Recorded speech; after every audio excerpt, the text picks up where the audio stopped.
Hello, girls and boys. Today we are going to talk about musical. Where did it all come from? The invention of movie is a very recent event in human civilization. So before a century ago, when there is no cinema, no movie theater, how do people go out to have a good night, right? So they go to theater. One of them is musicals. And there are two capitals of musical in the world.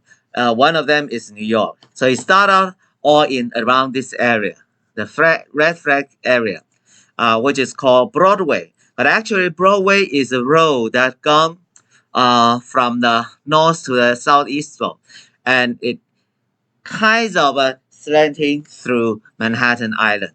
And as you can see, the red flag area, the blocks, several blocks around it, are all where theaters are. And it all started like this. First, theaters is established on the street, and then another. And as the form become popular, the requirement is become more, and there are more theaters about it. So, what is in a musical? Basically, in early days, it combines sing and dance and drama, as you can see here. People perform there. And this is like around 50s when modern buildings are set up and electricity helps the production to become more sophisticated and advanced.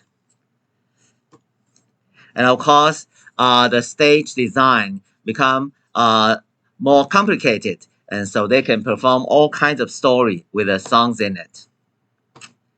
And this is today Times Square. It becomes the center, epic center of this area.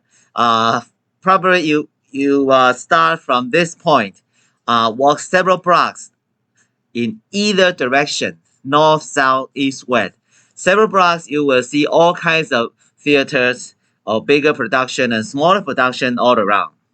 And of course, we cannot ignore the other capitals, London, because this one probably started even earlier, because we all know that this is where English, the language, started. So in London's case, most of the theater kind of gather in the within, as we can see, the red circle area called the West End. From today's point of view, you may find that this area is still in the center of Zone 1, which is the center of the whole London city. So how come it is called West End? It's because, as you can see on the map, there is a city of London there. That is the old, ancient London for centuries old. And where is it is existent since Renaissance age. So the today's West End is on the west side of that area, although it is still at the city center. And at this center, of course, as we can see in this cartoon version of the map, if you have been in London, you will know that Buckingham Palace is right outside this map. And we have all most bigger productions of the shows here. Like, I wonder if you can find where Phantom of the Opera a theater is, right? Well, you can find, spend some time looking for it. And of course, this is today London West End. As you can see from this street, on either side there are shows, commercial hanging on the wall. You can find many shows there. And this is one of the more formal theater. Most of them are kind of jammed into the streets, but this one has a independent building. Looks like something like a palace there. So when there are bigger production, they usually start from here. So this one is right on the Tottenham Court Road at the center of London. Okay, so how did musical evolve, right? And as we know, even up to now, opera itself, this is the more formal, serious form of music performance, right? With songs performance, still exists, but people don't want to have to dress up and be serious all the time, right? Especially when you want to have a amusing, happy, frivolously enjoying the night. So later, opera in 19th century developed a subgenre called operetta.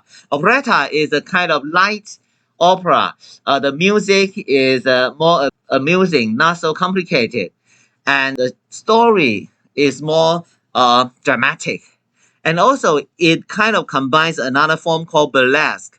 Burlesque itself is a kind of a little bit sensual performance. There are more adult contents in it. So the two kinds of combine into what we call musical today. So this is one of the production in older days, right? As we can see, it looks a little bit like a circus performance because there is a lot of it. And of course, there are still music. And the music of this kind of show is usually easier to digest right there and more amusing. And of course, some of the production kind of become very grand with big investment into it. And the visual effect is kind of one of the main attraction of the show. So we now come to a key issue. What is a musical anyway? All right. What does it differ from a play, a drama? So I have two colors here. One is the skin color is called the emotion. The green one is the plot, the story. So a musical is a show that aims at expressing the emotion more than tells you a story. The story is only an excuse to show you the emotion. So when people watch a musical, they can get a catharsis of their emotion, right? If they are depressed, they have a bad week. When they go to watch a musical, they can have their emotions, all kind of emotion release. But a story, a play, of course, emotion is important. But a play is aiming at tell you a story. So the plot is important. So what does it make? What difference does it make? Okay, I have a table here. So a musical, the rest part is song and music, which takes up the major proportion of the performance, right? So most of the time, people are singing instead of presenting a story. But a play, of course, dialogue and words are major performance contents. And of course, there might be some music in it. For better understanding, here I kind of make a presentation here, demonstration of what that means. Okay, when you are a teacher in a story, if this is a story about teacher, so teacher is trying to tell you how you should learn. I can present the story this way by telling you, but I can also sing it, right? Let's start at the very beginning. A very good place to start.